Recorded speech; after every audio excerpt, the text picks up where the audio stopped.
Hello बच्चों, सब कुशल मंगल है। लॉकडाउन में घर से ही पढ़ाया जा रहा है, तो लीजिए अगला टॉपिक स्टार्ट करते हैं। सॉरी, टॉपिक नहीं, इसी टॉपिक का अगला पार्ट जो है पार्टनरशिप डीड, साझेदारी अधिनियम। इस वीडियो में, इस लेक्चर में हम आपको एक तो पार्टनरशिप डीड क्या होती है, कैसे बनती है, उसके बारे में, उसके अतिरिक्त आपको बताएंगे rules applicable in the absence of partnership deed. अगर साझेदारी समझौता ना हो, बाय द वे ना बनाया गया हो, तो ऐसी दशा में क्या नियम लागू होंगे। और तीसरी बात बताएंगे ड्यूटीज ऑफ पार्टनर, साझेदारों के दायित्व क्या है, जिम्मेवारियां क्या हैं। तो इन तीन चीजों पर फोकस रहेगा हमारा इस वीडियो में, इस लेक्चर में। तो आइए स्टार्ट करते हैं। पार्टनरशिप डीड, साझेदारी संलेख। देखिए बच्चों, साझेदारी संलेख क्या होता है? जब आप पार्टनरशिप करने लगे तो आप पहले से यह तय कर लें आपकी संस्था का नाम क्या होगा, आपका हेड ऑफिस कहां होगा, आपके जो मेंबर्स हैं उनके नाम और पते क्या है, एड्रेसेस क्या है कि नहीं, क्या बिजनेस करोगे, ये सारी चीजों को पहले से तय कर लेना। अगर मैं मोटे तौर पे कहूं कि भविष्य में कोई हमारे बीच में विवाद ना हो जाए, और अगर पहले तो हो नहीं, और अगर हो भी जाए तो उसका समाधान कैसे होगा, इसके लिए पहले से निर्धारित किए जो नियम है, जो रूपरेखा बनाई गई है, उसको हम साझेदारी संलेख कहते हैं। ठीक है, तो साझेदारी संलेख में देखिए क्या होता है, इसी का नाम एक और भी है, आर्टिकल्स ऑफ पार्टनरशिप। इसको आर्टिकल ऑफ पार्टनरशिप भी कह देते हैं। साझेदारी के अंतर नियम, अंतर नियम मतलब अंदरूनी नियम, अंदरूनी अंतर नियम। ठीक है ना, जैसे कहते हैं ना आपकी अंतरात्मा की आवाज, तो उसी तरह से अंतर नियम है, अंदरूनी नियम। चलिए देखिए क्या है इसमें। साझेदारी संलेख में क्या चीजें शामिल की जाती हैं। नेम ऑफ फर्म, फर्म का नाम क्या रखेंगे, लिखो भाई, ये फर्म का नाम चाहिए हमें, ये रखेंगे। एड्रेसेस ऑफ पार्टनर्स, और साथ में हेड ऑफिस का एड्रेस भी। मैंने कुछ चीजें लिखी है, कुछ नहीं, मैं बोलता जाऊंगा, आप समझते जाइए कि पार्टनर्स का एड्रेस क्या है, इवन पार्टनर्स के नाम भी क्या है। नेचर ऑफ बिजनेस, बिजनेस की नेचर क्या है, प्रकृति क्या है, किस तरह का व्यवसाय करोगे। भाई आप कोई चीनी मिल लगाओगे, कोई जूते चप्पल का व्यापार करोगे, बनाओगे, बेचोगे, क्या करोगे, जो भी है। इंटरेस्ट ऑन कैपिटल, पूंजी पर ब्याज दोगे क्या। जिस बंदे ने पूंजी दे रखी है, वैसे पूंजी तो सभी देते हैं, पर हाँ कम ज्यादा दे देते हैं, वो बात है अपनी अपनी, यूं समझ लीजिए कि अपने सामर्थ्य के अनुसार देता है। किसी के पास कम पैसा है, किसी के पास ज्यादा पैसा है, तो ज्यादा वाला क्यों दे। तो उन बातों के लिए भी अगर आप इंटरेस्ट दोगे क्या, और दोगे तो कितना दोगे, ठीक है, ये पहले से तय कर लो। प्रॉफिट एंड लॉस रेशियो, लाभ हानि अगर होगा तो कैसे बांटोगे, बराबर बांटोगे, कम ज्यादा बांटोगे, पहले से तय करो भाई। ठीक है, उसके बाद गुडविल किस तरीके से होगी, कैसे हम गुडविल को कैलकुलेट करेंगे। ये टॉपिक पे बड़ा लंबा पार्ट चलेगा गुडविल का। फिलहाल तो आप एक ख्याति पढ़िए, फिर मैं इसको बाद में समझाऊंगा ख्याति क्या होती है, जब थोड़ा सा आगे चलेंगे। डिसीजंस ऑफ गार्नर वर्सेस मुरे, ये आपके यहाँ नहीं है, बीकॉम 1 में चलेगा। फिलहाल थोड़ा सा वैसे ही बता दिया। गार्नर वर्सेस मुरे का कोई केस था, उस मामले को जब उनका समापन हुआ था तो वहाँ पर एक दुविधा आ गई थी कि कैसे किसी लॉस को बांटे, वसूली खाते के लॉस को कैसे बांटे। तो वहाँ पर एक गार्नर वर्सेस मुरे का नियम लागू होगा कि नहीं। ठीक है, उसके बाद रूल्स रिगार्डिंग एडमिशन और रिटायरमेंट ऑफ ए पार्टनर। किसी साझेदार के, कोई नया साझेदार आना चाहता है तो क्या नियम है, किस शर्तों पे आएगा, कोई जाना चाहता है तो कितने दिन पहले नोटिस दे, किस कंडीशन में जाएगा। तो ये सारी चीजें पहले से आप निर्धारित कर ले। मैंने एटसेट्रा लिखा है, एटसेट्रा का मतलब ये नहीं है कि खत्म हो गया, बेटे साझेदारी संलेख बहुत बड़ा पार्ट बन जाता है। बहुत सारी चीज जो जो आपको याद आती जाए कि कल को झगड़ा ना हो, पहले तो हो नहीं और हो भी जाए तो उसका समाधान हो जाए, आप उन सारी चीजों को पहले से लिख लीजिए। इसको साझेदारी संलेख कहते हैं। ठीक है, एक स्क्रीनशॉट ले सकते हैं आप इसका। हाँ तो बच्चों आगे चलते हैं। Rules applicable in the absence of partnership deed. ये बहुत इंपॉर्टेंट है। इसमें कुछ बच्चे बाद में मात खा जाते हैं। अभी तो कहते हैं सर मुझे याद हो गया, समझ में आ गया, लेकिन जब हम न्यूमेरिकल क्वेश्चंस करने लगते हैं, जब प्रैक्टिकली करते हैं क्वेश्चंस को, उस समय एक ही बात कहते हैं, ओहो याद नहीं रहा सर। मैं अभी से कह रहा हूं तजुर्बे के आधार पर। अब देखना है कि कितने बच्चे इस बात को नहीं कहेंगे ओहो याद नहीं रहा। शुरू के क्वेश्चन में आपको समझाएंगे, याद दिलाएंगे, बिल्कुल मैं याद दिलाऊंगा, लेकिन बीच में कुछ समय जब अलग तरह के क्वेश्चंस हो जाएंगे और फिर अचानक वो आएगा, तब कहोगे ओहो याद नहीं रहा। तो मैं उम्मीद करता हूं कि आप ध्यान रखेंगे इस बात को। ठीक है, देखते हैं कितने बच्चे करते हैं ऐसा। Rules applicable in the absence of partnership deed. जब साझेदारी समझौता ना हो, रूल्स एप्लीकेबल, कब वो रूल लागू होंगे? इन the absence of partnership. Absence मतलब एब्सेंट से बना है, एब्सेंट, एब्सेंस, तो अनुपस्थिति में। जब आपने पार्टनरशिप डीड नहीं बनाई, ये क्यों नहीं बनाई भाई?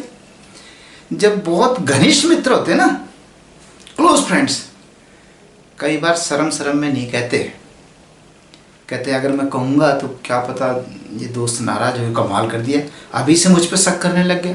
इसलिए कई बार दोस्त आपस में नहीं भी पूछते। ठीक है, तो क्या है, जब साझेदारी, यदि पहले तो पहली बात तो है बनाओ, संलेख बनाओ, लेकिन अगर संलेख नहीं बना, पार्टनरशिप डीड बनाना भूल गए, तो भाई पार्टनरशिप एक्ट क्या कहता है, फिर या तो आपकी चलेगी, वो कब चलेगी? जब आपने पार्टनरशिप डीड बनाया। और जब आपने पार्टनरशिप डीड नहीं बनाया और बाय द आपके पार्टनर के साथ आपका झगड़ा हो गया और आप दोनों कोर्ट में चले गए, तो कोर्ट ने तो पहले से फैसले तय कर रखे हैं, इसका ये जवाब बनता है, इसका ये बनता है कि नहीं? अब देखिए क्या बनता है। Number 1, profit sharing ratio.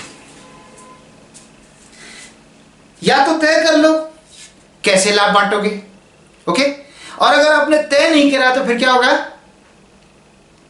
फिर कानून में जाओ। जैसे एक पार्टनर्स ने 5 लाख रुपए लगा रखे हैं, दूसरे ने 1 ही लाख रुपए लगाया, ठीक है। जब प्रॉफिट हुआ अच्छा, तो 5 लाख वाला ज्यादा लेने लग गया और 1 लाख वाले को कम देने लगा। वैसे तो ठीक लग रहा है ना भाई, जिसने ज्यादा पैसे लगा उसको ज्यादा मिलने चाहिए। क्यों, क्या कहते हैं आपकी समझ? सभी की यही कहती है, बिल्कुल जी, जो ज्यादा पैसे लगाएगा उसको ज्यादा मिलने चाहिए। मुझे भी ऐसा लग रहा है। लेकिन जब कानून में जाओगे, कानून की मदद लोगे, तो वो कहता है या तो प्रॉफिट शेयरिंग रेशो तय कर लो, और अगर आपने पहले से तय नहीं किए और हमारे पास आ गए, तो यहां पे हम कहते हैं इक्वली, लाभ हानि बराबर बटेगा। ये क्या हुआ? एक ने 5 लाख लगा, एक ने 1 लाख, 1 लाख छोड़ो 20,000, तब भी कानून कहता है बराबर बटेगा। ऐसा क्यों कहा कानून ने? कानून कहता है हो सकता है एक व्यक्ति धनाढ्य हो, उसने पैसा लगा दिया, दूसरा व्यक्ति इंटेलिजेंट हो, बुद्धिमान हो, उसके पास दिमाग अच्छा हो, वो दिमाग से काम कर रहा है। जैसे मान लीजिए एक स्कूल चलाना है, मैं मानता हूं स्कूल चलाने के लिए बिल्डिंग चाहिए, लेकिन मात्र बिल्डिंग से स्कूल नहीं चलता, अध्यापकों से भी चलता है, और मात्र अध्यापक से भी नहीं चलता, क्योंकि कहाँ पढ़ाएंगे अध्यापक भी, तो इसलिए एक जगह इंफ्रास्ट्रक्चर भी चाहिए। तो हुआ ना, दोनों को एक दूसरे की जरूरत है। तो कई बार एक धनाढ्य व्यक्ति एक इंटेलिजेंट आदमी से कह सकता है, जो टीचर है, कि सर आप और मैं मिलकर स्कूल चलाते हैं, मैं पैसा लगाता हूँ, आप स्कूल संभालो, एडमिनिस्ट्रेशन करो, और बाद में प्रॉफिट में जब झगड़ा हो जाए तो कानून क्या कहेगा? दोनों को बराबर मिलेगा। ठीक है, चलिए अब आगे देखते हैं। अब आगे है इंटरेस्ट ऑन कैपिटल, पूंजी पर ब्याज। अच्छा, जिसने 5 लाख ज्यादा लगाए थे और एक ने 1 लाख लगाया था, तो 5 लाख वाला कहता है भाई कम से कम ब्याज ही दे दे यार। अगर मैं जिद्दी पे आ जाता तो तुमने 1 लाख लगाया था, मैं भी 1 लाख लगाता, मैं 4 फालतू लगाए हुए, मुझे तो ब्याज तो दे दो। एक बात बताओ, या तो पहले से तय कर लो भाई 10% इंटरेस्ट मिलेगा, 12 मिलेगा, 15 मिलेगा, और अगर नहीं तय किया और झगड़ा हो गया बाद में, तो कानून क्या कहता है? No interest. देखा कानून ने कैसा फैसला किया? कोई ब्याज नहीं मिलेगा, आपने पहले से तय नहीं किया, आप ब्याज पाने क्या? सर मैंने फालतू लगाए हैं, नो, कुछ नहीं, कोई ब्याज नहीं। Salary, commission and interest on drawings to partners, इसके मामले में क्या कहते हैं कि यदि पार्टनर्स को सैलरी देनी हो, जैसे कि मेरे जैसा व्यक्ति अगर कहीं बिजनेस करे और खाते बनाने हो, तो मैं कहूँगा यार मुझे अकाउंट्स का ज्ञान है, अकाउंट्स के खाते में बना लूँगा। दूसरा बोला ठीक है आप बना लो, मैंने बना दिए, और साल के बाद जब प्रॉफिट बढ़ने लगा तो मैंने कहा यार मुझे मेरा कमीशन तो दे दो, मेरी सैलरी तो दे दो। कहता किस बात की सैलरी? मैंने कहा मैंने काम किया इतना सारा दिन काम पे लगा रहा और आप तो कुछ भी नहीं कर रहे थे। तो भी कानून कहता है नो, कुछ नहीं मिलेगा। मतलब कानून ने ये नहीं कहा कि नहीं मिलेगा, वो कहता है या तो तुम पहले से एग्रीमेंट कर लो, और अगर तुमने डीड नहीं बनाया, समझौता नहीं किया है, तो ऐसी दशा में बाद में नहीं मिलेगा। बाद में ये मत कहना जी मेरी कमर टूट गई काम करते करते, ये बंदा तो कुछ भी नहीं करता था, सारा दिन आके मोबाइल पे चलाता रहता था और मेरे जैसा सारा दिन काम करता था, आप तो मेरे साथ अन्याय कर रहे हो। भाई अन्याय नहीं है, ये मैं आपको पहले समझा रहा हूँ। तो बेटे ये चीज़ें हमें अपने जीवन में भी समझनी चाहिए कि हमें ऐसा काम करना चाहिए जिससे कल को समस्या ही ना आए। तो पार्टनरशिप डीड जरूर बनानी चाहिए, लिखित में बनाओ, बकायदा पार्टनर्स के साइन करवाओ, करो बस सारे साइन, और उसकी कॉपियां आपस में बांटो। और मैं तो कहता हूं कि पार्टनरशिप भी रजिस्टर्ड करवाओ, क्योंकि अगर आपकी रजिस्टर्ड नहीं है तो भी कानून आपकी सुनवाई नहीं करेगा, इसलिए रजिस्टर्ड होना भी जरूरी है, ठीक रहता है। अब है interest on loan to partners. अगर किसी पार्टनर ने लोन दे रखा है, ये लोन क्या चीज होगी? पूंजी, पूंजी नहीं हुई क्या? नहीं फर्क है। शुरू में सबने पूंजी लगाई, ओके, बाद में अचानक जैसे अभी ये लॉकडाउन ही आ गया, अब लॉकडाउन आने से तनख्वाह देने की समस्या ही आ गई। सरकार कहती है कि भाई किसी भी कर्मचारी को लॉकडाउन में हटाना नहीं है, तनख्वाह देनी है, काम हुआ नहीं, प्रोडक्शन हुआ नहीं, पैसे आए नहीं, या तनख्वाह देनी है, अब कहाँ से दें?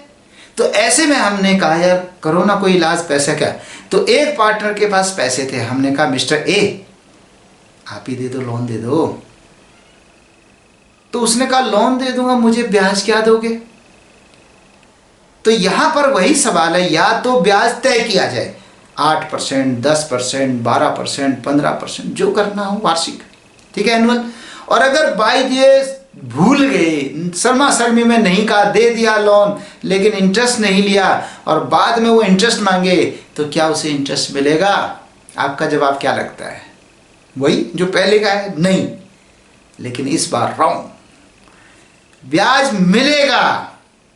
ये किसको? पार्टनर को। बाहर वालों को तो बेटे कहानी नहीं है, बाहर वालों को तो देना ही देना है, जो थर्ड पार्टी है बाहर वाले उनको तो देना है, उनका तो कोई सवाल ही नहीं होता।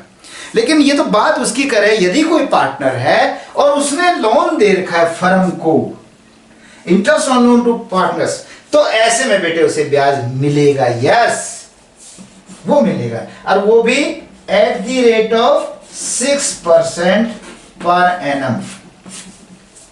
ये क्या मतलब है? वैसे तो आजकल कौन मानता है 6 में 6%, मतलब 100 रुपए दो, एक साल में 6 रुपए ब्याज मिलेगा, एक साल में 12 महीने में 365 दिन में, कौन मानता है? लेकिन कानून है कि या तो तय कर लो, और अगर आपने तय नहीं किया है तो ऐसी कंडीशन में आपको 6% पर एनम के हिसाब से लोन पर मिलेगा। लेकिन आपको ध्यान रखना है बेटे, लोन पे, कैपिटल पे नहीं बेटा, ठीक है। तो यदि किसी पार्टनर ने फर्म को लोन दे रखा है तो उसे किस रेट से मिलेगा? 6% पर एनम। एक छोटी सी बात बताऊं, कुछ बच्चे गलती कर देते हैं, ये पर एनम भूल जाते हैं। PA पर P dot A dot per annum, वार्षिक तौर पे। ये वार्षिक क्या होता है भाई? साल का 6 है, अगर 6 महीने का देना हो तो फिर 6 का आधा 3 ही हुआ, और अगर 1.5 महीने का देना हो, 3 ही महीने का देना हो तो फिर वो कितना 6 का 3 बार 3 का भी आता है 1.5 रुपये हुआ। तो ये डिपेंड करता है साल के आधार। तो 6% का मतलब 6% और 6% पर एनम का मतलब साल के हिसाब से देना है। ठीक है, अब आगे चलते हैं। Taking part in operation of business and checking of books of accounts. एक पार्टनर चाहे लिखा हो चाहे ना लिखा हो, उसे ऑपरेशन में भाग लेने का अधिकार है। वो बिजनेस को चलाने में सहयोग कर सकता है, उसका राइट है। यह राइट भी बताया था और ये है उसके पास, ये पार्टनरशिप, ये नियम लागू होता है। And checking of books of account, और उसे पुस्तकें जांच करने का भी अधिकार है कि जो पैसा आया कहाँ से, गया कहाँ, कितने का खर्चा हुआ, कितना इनकम हुआ, सब कुछ देखने का अधिकार है हर पार्टनर को। और उसके बाद है 6 admission of a new partner, कि एक नए साझेदार का एडमिशन कैसे होगा। मैं अपने बेटे को या अपने भाई को या किसी रिश्तेदार को पार्टनर बना देता हूं, और मेरे जो पार्टनर हैं वो कहते हैं यार ये क्या मतलब हुआ, आप इनको क्यों पार्टनर बना रहे हो। तो मैंने कहा मेरा भाई है, इसमें क्या दिक्कत है। नहीं, सबकी कंसेंट होनी चाहिए, सबकी सहमति होनी चाहिए। अगर बाकी पार्टनर्स मना कर दें इन्हें नहीं लेना तो हम नहीं लेंगे। समझ में आई बात। सबकी सहमति से ही किसी को पार्टनर बनाया जा सकता है। तो ऐसे नहीं कि मेरा मित्र है मैं बना लूंगा, फिर उसका मित्र है वो बना लेगा, ये नहीं। बाकी भी अगर सहमत है तो बनाया जा सकता है, क्योंकि सबके हित है इसमें, सबका इंटरेस्ट है उसमें। ठीक है। और एक क्लास में मैंने नोट लिखा है, change in provisions can be done with the consent of all partners. Change in provisions can be done with the consent of all partner. सभी साझेदारों की सहमति से बदलाव किया जा सकता है। फिर वही डीडी की तो बात आ गई कि अगर डीडी बनाया होता तो बात क्या थी, और सारे ही सहमत हो फिर भी कोई बात नहीं। वो कहते ना अगर आप पहले से वो राजी हैं, सारे पार्टनर तैयार हो, तो फिर कोर्ट में भी क्यों जाओगे आप, फिर तो आप कर लो कुछ भी। ठीक है। लेकिन अगर कोई सहमत नहीं है तो फिर कानून इन नियमों को कहता है। ठीक है। एक स्क्रीनशॉट लीजिए, फिर इसके बाद इससे आगे पढ़ाऊंगा मैं। अब देखिए आगे हम करें ड्यूटीज ऑफ ए पार्टनर। किसी साझेदार की ड्यूटीज क्या है, उसके कर्तव्य क्या हैं। हमने राइट्स पढ़े, अब हम उसकी ड्यूटीज भी पढ़ रहे हैं कि एक साझेदार को क्या करना चाहिए क्या नहीं करना चाहिए। व्यवसाय को बुद्धिमत्तापूर्वक तरीके से चलाना, मतलब यह है कि जो व्यवसाय है उसमें समझदारी से चलाए व्यवसाय को। अपनी घर की चीजों को, अपनी चीजों को तो आदमी संभाल के यूज करता है, और व्यवसाय को कहता है मेरा कौन सा है। अरे आप बच्चों से लगाओ ना बेटे। आपने स्कूल का बोर्ड देखा होगा, जो इलेक्ट्रिक बोर्ड होता है, बिजली का स्विच बोर्ड है ना। अगर कभी थोड़ा सा टूट जाए तो बच्चे क्या करते हैं, घर से सेलो टेप लगा के हिला के लगाते हैं, है कि नहीं। झूठ। उसके 2 पीस कर देते हैं, एक मुक्का एक मारता है, एक मुक्का एक मारता है, कर देते हैं 2 पीस। बुरी आदत है। संपत्ति, राष्ट्रीय संपत्ति को नुकसान पहुंचाना सरासर गलत है, गैर कानूनी है। पर फिर भी बच्चे इस बात को नहीं समझते। और जब घर की बात आती है, यदि आपके घर में कोई बोर्ड 2 टुकड़े भी हो जाए ना, तो आप उस पर सेलो टेप लगा के किसी तरह से इंतजाम करके, कोई फेविक्विक लगा के उसको चलाते हो। यही तो है हमारी सोच का फर्क। हम सार्वजनिक संपत्तियों को नुकसान पहुंचाते हैं, उसमें कोई दिक्कत नहीं। यहीं पर वो बात है कि आप बुद्धिमत्ता पूरे तरीके से चलाएंगे, ना समझी से नहीं चलाएंगे। जैसे वो कहते हैं ना, ड्राइविंग में ठीक है आपके पास राइट, अगर किसी एक्सीडेंट हो जाता है आपका बचाव हो सकता है, बशर्ते आपने शराब ना पी हो, आप नशे में ना हो, आप नींद के झोंके में ना हो, आपके पास ड्राइविंग लाइसेंस हो। इस तरह की बातें होती है बेटा, तब जाके कानून कहता है कि आपकी कसूर नहीं है। तो इसी तरह से आप यदि बुद्धिमत्ता से चलाते हैं फिर भी कोई नुकसान हो जाए तब कोई बात नहीं, लेकिन आप जानबूझकर ऐसे लापरवाही से चलाए तो गलत है। विश्वसनीयता, वफा तथा वफादारी का परिचय दे। किसको परिचय दे रहा है? किसको देना है परिचय? साझेदारों को। जो मेरे साथ के अच्छा पार्टनर है, मेरी ड्यूटी बनती है कि मैं उनके साथ विश्वसनीयता का व्यवहार करूं, वो मुझ पर विश्वास कर सके, ट्रस्ट कर सके। अगर हम पार्टनर से एक दूसरे पर विश्वास ही नहीं करेंगे तो कितने दिन बिजनेस चला लोगे बेटा? सोच के देखो, कितने दिन चला लोगे? और वफादारी का परिचय दे। वफादारी भी होनी चाहिए आप। साझेदारी से मिलता जुलता व्यापार ना करें। साझेदारी से मिलता जुलता, जो इसके साथ इसी जैसा व्यापार हो, वो ना करें। क्योंकि होता क्या है, एक बाजार में अगर सेम एक जैसी दो दुकानें होंगी तो आप अगर कोई वस्तु खरीदोगे तो एक ही जगह से तो खरीदोगे। तो कोई पार्टनर ऐसा भी कर सकता है कि ए बी सी के साथ पार्टनर बन जाए और सेम बिजनेस वो अपने बेटे के साथ अलग से भी करे। तो इस ऐसे में तो वो बिजनेस को नुकसान पहुंचा सकता है। वो सारी वहाँ की बारीकियां जानकर और उससे सस्ता माल बेचेगा।